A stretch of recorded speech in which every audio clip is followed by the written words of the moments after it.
भगवान शिव के 11 रुद्र में से एक रुद्र ने धरती लोक पर एक वानर के रूप में माता अंजनी के गर्भ से जन्म लिया, जिन्हें हम हनुमान जी के रूप में जानते हैं और उसी समय को हनुमान जयंती के रूप में मनाया जाता है। दोस्तों, हनुमान जयंती यानी हनुमान जी का जन्मोत्सव जो संपूर्ण भारत में और कई विदेशों में भी मनाया जाता है। दोस्तों, हनुमान जी के जन्म स्थान और जन्म तिथि को लेकर अलग अलग मान्यताएं हैं। कुछ मान्यताओं के अनुसार पहली हनुमान जयंती चैत्र शुक्ल पूर्णिमा को मनाई जाती है और दूसरी हनुमान जयंती कार्तिक कृष्ण चतुर्दशी यानी दिवाली के एक दिन पहले नरक चतुर्दशी के दिन मनाई जाती है। लेकिन इनमें से हनुमान जी का जन्म कौन सी तिथि को हुआ था और कहाँ हुआ था, और साथ ही हनुमान जयंती क्यों मनाते हैं और इसके पीछे का संपूर्ण रहस्य और हनुमान जी के जन्म की पुराणों से जुड़ी सभी जानकारी हम आपको इस वीडियो में बताएंगे। और कलियुग यानी आज के समय में हनुमान जी कहाँ पर निवास कर रहे हैं, यह हम आपको वीडियो के अंत में बताएंगे। तो बने रहिए वीडियो के अंत तक और वीडियो को लाइक करें, साथ ही चैनल को सब्सक्राइब करके कमेंट में जय श्री हनुमान और जय श्री राम जरूर लिखें। दोस्तों, यह बात है सतयुग की। महामुनि वेदव्यास जी की कही हुई कहानी अनुसार एक बार संसार में जल तत्व समाप्त हो गया था, जिससे दुनिया में हर जगह त्राही त्राही मच गई और जीवन का अंत होने लगा। तब परमपिता ब्रह्मा जी, भगवान श्री हरि विष्णु, सभी ऋषिगण और देवी देवता मिलकर देवों के देव महादेव के पास गए।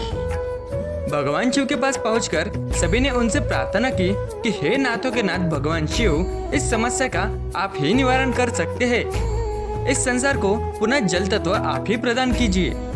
तब सभी देवताओं की प्रार्थना सुनकर महादेव ने अपने 11 रुद्र को बुलाकर पूछा कि आप में से क्या कोई ऐसा है जो संसार को पुनः जल तत्व प्रदान कर सके। 11 रुद्रों में से 10 रुद्र ने इसके लिए मना किया, लेकिन 11वें रुद्र ने कहा कि मेरे करतल में जल तत्व का पूरा निवास है। मैं दुनिया को पुनः जल तत्व प्रदान कर सकता हूँ, लेकिन इसके लिए मुझे अपना शरीर गलाना पड़ेगा। परंतु मेरा शरीर गलने के बाद इस संसार से मेरा नामो निशान मिट जाएगा। तब महादेव ने 11वें रुद्र को वरदान दिया और कहा कि इस रुद्र रूपी देह के गलने के बाद तुम्हें एक नया देह प्राप्त होगा और मैं संपूर्ण रूप से तुम्हारे नए शरीर में प्रवेश करूंगा, जिसका जन्म संसार के कल्याण करने के लिए होगा। यह सुनने के बाद उस रुद्र ने अपना शरीर गलाकर पूरे संसार को जल तत्व प्रदान किया और उसी जल से एक महाबली वानर का जन्म हुआ, जिसे हम और आप हनुमान जी के नाम से जानते हैं। दोस्तों, यह घटना सतयुग के चौथे चरण में हुई थी। महादेव ने उस वानर रूपी रुद्र को राम नाम का रसायन प्रदान किया। इसके बाद उन्होंने राम नाम का जप शुरू किया। त्रेता युग में दशानन रावण नाम का एक महाबली महाशक्तिशाली ब्रह्म राक्षस था, जिसने ब्रह्मदेव की तपस्या कर वरदान मांगा कि इस संसार के नश्वर मनुष्यों को छोड़कर उसे कोई भी देवी देवता, कोई भी असुर राक्षस, कोई भी जानवर न मार सके। वरदान प्राप्त कर वह खुद को अमर समझने लगा था। उसने चारों तरफ हाहाकार मचाया था। तब उसे दंड देने के लिए भगवान विष्णु ने पृथ्वीलोक पर राजा दशरथ के यहाँ श्री राम के रूप में जन्म लिया।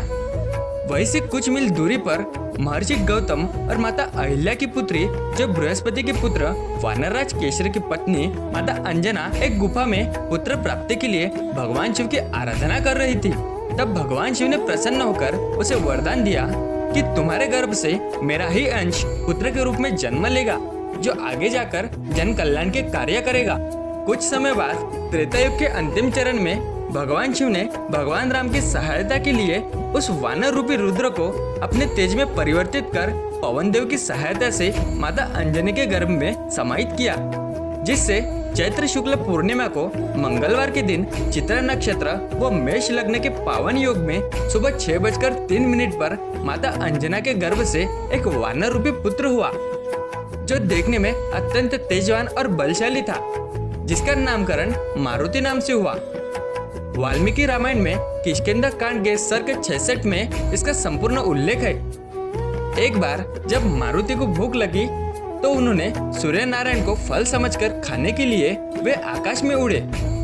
जब मारुति 300 योजन तक पहुंच गए, तब देवराज इंद्र ने उन पर अपने वज्र से प्रहार किया, जिससे मारुति की हनोटी टूट गई। इसलिए तभी से मारुति को हनुमान कहकर पुकारा जाने लगा।